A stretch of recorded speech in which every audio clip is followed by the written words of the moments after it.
শরীফ ওসমান হাদির মতো কিছু তরুণ তারা আমাদেরকে ভয়ের সংস্কৃতি ভাঙতে শিখিয়েছে।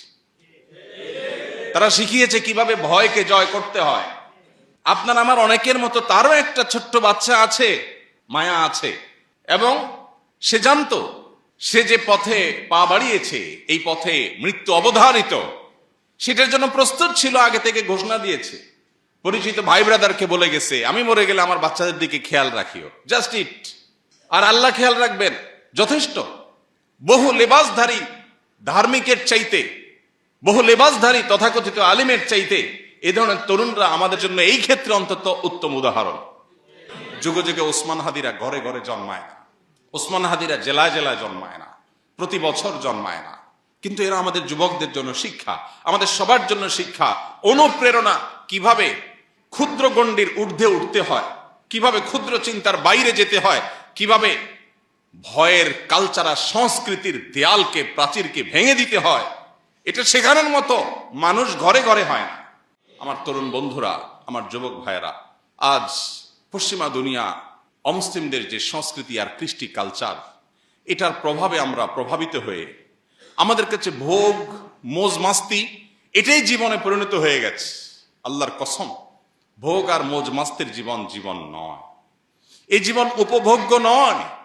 এটা খুবই সামান্য সময়ের সীমিত আনন্দ আপনাকে দিতে পারে, চূড়ান্ত ভাবে মৃত্যুর পরের সময় অপেক্ষা করতে হবে না, জীবনেই আপনাকে কুরে কুরে শেষ করবে।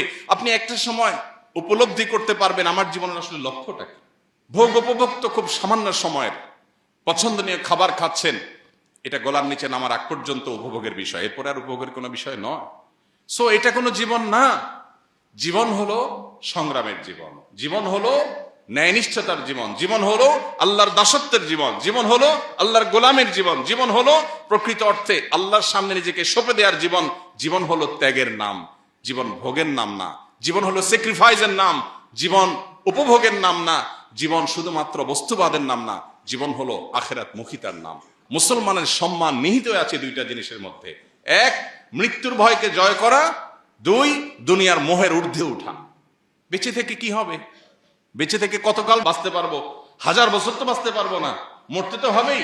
তাহলে সে মৃত্যুটা কেন গৌরবের মৃত্যু হবে না? সে মৃত্যুটা কেন সার্থক মৃত্যু হবে না? সে মৃত্যু কেন হাজার হাজার তরুণকে উজ্জীবিত করবে না? সে মৃত্যু কেন বহু মানুষের বিবেককে খুলে দিবে না? সে মৃত্যু কেন অন্যকে অনুপ্রাণিত করবে না? এই মৃত্যু কেমন মৃত্যু যে মৃত্যু আমার একজন ভীরু মানুষের মতো মৃত্যু হবে? আমি পলায়ন পর হয়ে মৃত্যু কেন বরণ করব? এই মৃত্যুর ভিতরে কি সার্থকতা আছে? এই মৃত্যু তো সবাই বরণ করে, গরু ছাগলেরও তো মৃত্যু হয়। আমি মানুষ, আমি প্রাণী, আমি মুসলিম, আমি আল্লাহর নবীর উম্মত, আমি বড় বড় সাহাবীদের অনুসারী, অতএব আমার মৃত্যু তো অন্য 10 জনের মৃত্যু মতো হতে পারে না। আমি একজন আদর্শবাদী মুসলিম হতে হয়। আমার চোখে মুখে থাকবে দুনিয়া জয় করার স্বপ্ন, আমার চোখে মুখে থাকবে অন্যায়ের বিরুদ্ধে কথা বলার স্বপ্ন, মাজলুম মানুষের পক্ষে কথা বলার স্বপ্ন, অন্যায় অনাচারের বিরুদ্ধে কথা বলার স্বপ্ন। এটা যদি চোখে না থাকে, এই পুরুষত্বের দাম কি? এই মনুষ্যত্বের দাম কি? এই মুসলমানিত্বের দাম কি? এই তথাকথিত ঈমানের পরিচয় নামে অভিনয় করার দাম কি?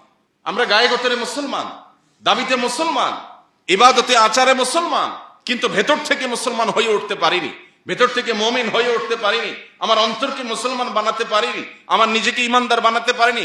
যদি পারতাম তাহলে মৃত্যু আমার সবচেয়ে প্রিয় জিনিস হতো, কারণ মৃত্যুর পরেই আমার জান্নাত অপেক্ষা করছে। মৃত্যু আমার সবচেয়ে প্রিয় জিনিস হতো, কারণ তারপরে আমার নবীর সাথে সাক্ষাতের সুযোগ তৈরি হবে। মৃত্যু আমার সবচেয়ে প্রিয় জিনিস হতো, কারণ তারপরেই আমার জান্নাতে যাওয়ার পথ সুগম হবে। হাউজে কাউসার আমি পাবো, নবী রাসূলদের সাথে সাক্ষাৎ আমি পাবো, স্বয়ং আল্লাহর সাথে আমি সাক্ষাৎ পাবো। আল্লাহুম্মা আহসিন খাতিমানা ওয়া আওয়াকিবানা। আল্লাহ আমাদের মৃত্যু, আমাদের শেষ পরিণতিটা যেন ভালো হয়, সুন্দর হয়, সার্থক হয়, আমাদের জন্য সেটা যেন আনন্দের হয়, তৃপ্তির হয়, সেটা যেন আমাদের দুনিয়াতেও মর্যাদার হয়, আখিরাতেও যেন আমাদের রবের সন্তুষ্টির কারণ হয়। আল্লাহ আমাদের সবাইকে সেই তৌফিক দান করুন।